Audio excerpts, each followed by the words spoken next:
Scary Stories from Caves and Tunnels, Part 1. I went to Maquoketa Caves in Iowa with two friends. One particular small cave we decided to explore started with a narrow 15-meter belly crawl. At the opening, a lot of cobwebs blocked the entrance, but they seemed to clear up after a few feet. I was the most experienced caver, so I went in first and did the belly crawl pretty quickly. I came out in a small domed room, about 1.5 meters tall and about 4 meters across. I had some time before my friends made it, so I was describing the room to them. I looked up at the ceiling and gasped a bit. I'm not afraid of spiders, but the sheer volume of them caught me off guard. It must have been a minimum of 1,000, probably more like 1,500, all hanging from the ceiling with egg sacs all around them. I called to my friends, "Hey guys, there's a lot of spiders hanging from the ceiling. Don't stand up when you get in here." My friends were a little bit more wary of spiders and were asking questions about them. How big are they? What color are they? Are they furry? I said, "They're not that big. They kinda look like black widows, but they're not. They're the wrong color. They're brown. The legs look a little lighter than the body." My friend, a Wisconsin DNR warden, yelled, "Really? Do they have a small pattern on the back? Sort of like a violin?" Yes. By this time, my friends were about caught up with me. My friend, the DNR warden, burst into the room, looked up, shuddered a bit, and then forced himself to look at one of the big spiders up close. The color of his face drained out, and he screamed, "Get out! Everyone get out of the cave!" He didn't say any more, as he was already scrambling out of the cave as fast as he could. It took us about 20 minutes to get into the room, and it took us about 3 minutes to get all the way out of the cave. When we finally got out, the other two of us were confused. My warden friend said, "Oh, those were brown recluse, some of the more poisonous spiders in North America. We were in their lair. When they bite you, you go through excruciating pain for a few days, skin necrosis, and then possibly die." We didn't go in any more caves with cobwebs in them for the rest of that trip. But fuck me. My first cave trip ever, I was somewhere around 10 years old. My dad decided it was a good time to take the boys caving, and so off we went with our army flashlights in tow. At the time, we didn't have a map of the cave we went to visit, and we ended up getting stuck in a circular room with a small, easily missed exit. After about 4 hours, all of our lights had ran out, so we were left huddled together in the pitch black while my dad led "Row, row, row your boat" in an effort to keep us calmed down. After about 3 hours of singing in the cave, my mother decided it was time to call out for help, and eventually, I'm unsure of the time frame, but someone came to find us and let us out of the cave. I've since become an experienced caver and have been in that exact cave many, many times. It's interesting to go through that little room now and remember how dangerous the relatively innocuous room once was. It never fails to amaze me how quickly innocent mistakes can turn into deadly errors in caves. That particular cave has been the most frequently called out rescue site in our immediate area for years, and I think I could guess where most people are found. Bye. It's sarcastic. I was driving through a sump in a cave. It was maybe 3 feet long and 2 feet deep, but I had never done anything like this before. One guy in my crew set up a line that went from one side of the sump to the other, so that When we went, we could pull on the rope to let the other side know that we had made it. The water was freezing cold. Getting in up to my neck put me in instant hypothermia mode. My breathing got really shallow and quick, and my heart rate accelerated. When I put my head underwater, everything slowed down. I used the rope over top, hand over hand, to pull myself through, but it felt like hours. As I got close to the end, I felt a snag. My cave suit got caught on a rock underwater, but I didn't have enough energy to panic. I felt a hand on my helmet, and it grabbed me and pulled me out of the water, ripping the cave suit, but potentially saving my life. I have not gone to any underwater cave since, and won't. By the Ketchup Kid. Here's mine. A lesson in double-checking the radar before going below. My roommate and I were doing a cave that we had been in and out of many times. We had been in about 5 hours when we decided it was time to head topside and make dinner. Where we were was an underground stream, maybe ankle deep, 3 levels down, around 200 plus underground. We were working our way back through the stream when we passed a small waterfall about 3 feet high. Nothing spectacular. Just didn't see that coming though. About 10 minutes later, there was a sound like an airplane taking off on a runway. It was so loud, we had to be yelling to one another. Then we round a bend to see it. This chamber is about 30 feet high and 20 times 20 across, and has now become one big ass flowing waterfall. Oh shit, said in quick. We had to move it. By the time we made it to where our ropes were set up for the climb up, the water that had earlier only been ankle deep was now nearing chest height. Upon arriving to our rope, we discovered it too was just a mass of flowing water, and we had to climb. Being an experienced climber and someone who has caved for a while, that 40-foot climb was one of the most difficult one I have ever done. After that, still being pretty deep underground, we were able to relax because that was the end of the water flow. I admit something bad could have happened that day. Now I chalk it up as a lesson learned.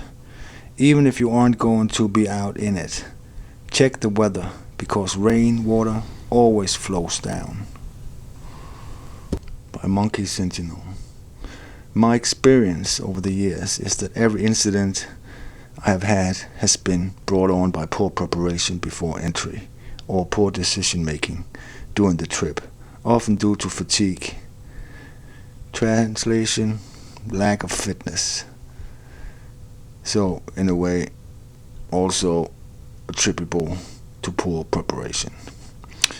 My top 3 in no particular order were: I set my helmet on fire once with a leak from my carbide lamp. I noticed the molten plastic dripping down in front of my face before the fire got really going. So, not too bad. Buddy got stuck passing a nut on a rope. He was freed by someone coming up from below, giving him an additional foothold, their head. He was then too tired to climb out from a particular slippery section to a small hole in a roof chamber. I had to exit alone and come back with help to get him out. Descended a 35-meter ladder pitch using someone else's kit. Left ours at the top to be put in place if the other group left before we did. Came back, no ladder to go up. Had to use a bypass tunnel and free climb up a different and quite exposed 40-meter pitch. Wouldn't like to do that again. By Deckhand. Honestly, I've very rarely ever been scared in a cave. Now, it could be that I've not been scared because I'm not claustrophobic, nor am I afraid of the dark. Asking someone who likes caving to describe really scary moments in a cave seems to be counterproductive. Now, if you ask someone who hates caving, but were one time forced to go anyway, what was scary about it? That might elicit the type of fear you're trying to find. I used to do a lot of caving, and rappelling was one of my more favorite parts of going. I must have dropped into a cave 300 times or more. Recently, I took a group of Boy Scouts to a vertical cave. I had to borrow someone else's rope because I didn't trust my old rope.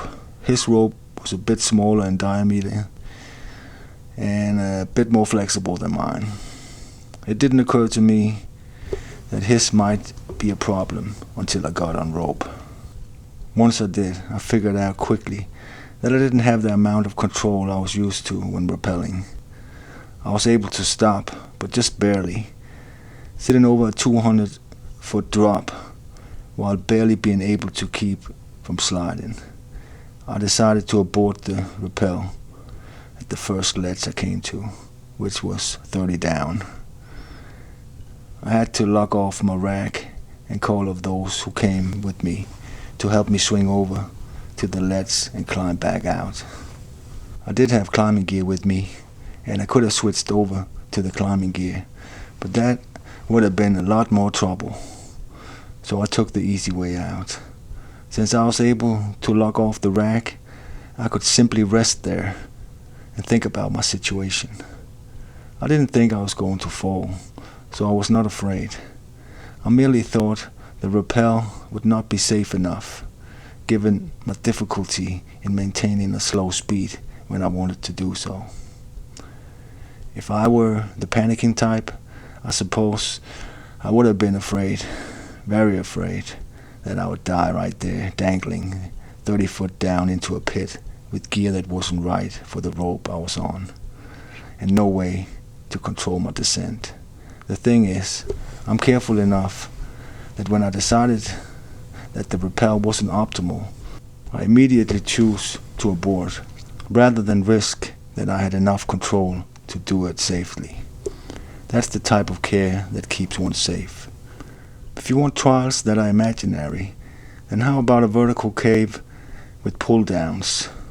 You take your rope with you, and an unexpected increase in water levels. There's a cave in Tennessee where there's 3 vertical drops of over 100 feet. One is 210 feet, but people typically only take one rope. Because the bottom of the cave is open, you can walk out of it. There's always water in the cave, anywhere from ankle deep to about 18 inches. Between the second and the third drop, there's a long, maybe 400-foot crawlway with low ceilings and high water levels. When I've been, there was about 15 foot of water with about the same amount of airspace above. It's a really nice crawl though, with pretty little pebbles on the floor and a lot of small put clean formations along the walls. White calcite formations, stalactites, stalagmites, and soda straws mostly. Some of the formations are beige, yellow, or tinged with red, showing impurities, of course, which leads to a lot of variation during the 400-foot crawl. If, for example, your caver was in a small party who was exploring this cave and dropped into it expecting a typical through trip, but had a problem during the second 200-foot rappel, the party could decide to float him through a crawlway and lower him down the final 100-foot rappel. Then could pull down the rope and move him from where the entrance to the crawl is, only to discover that the water levels are too high, and there's a very small air gap in the crawl. With water that high, the movement of water would be very swift, and it may be too much for someone attempting to navigate it, to fight their way back upstream. That person would have to contend with mere inches of air at the top of the passage that has sharp rocks all along the roof. And at the end of the passage, the water jets out over 100-foot drop. Water pressures would try to push him out of the passage, and it would take a great amount of strength for a lot of time to resist that water pressure. It is likely that the fall would not kill the caver, since the bottom of the drop will be in flood.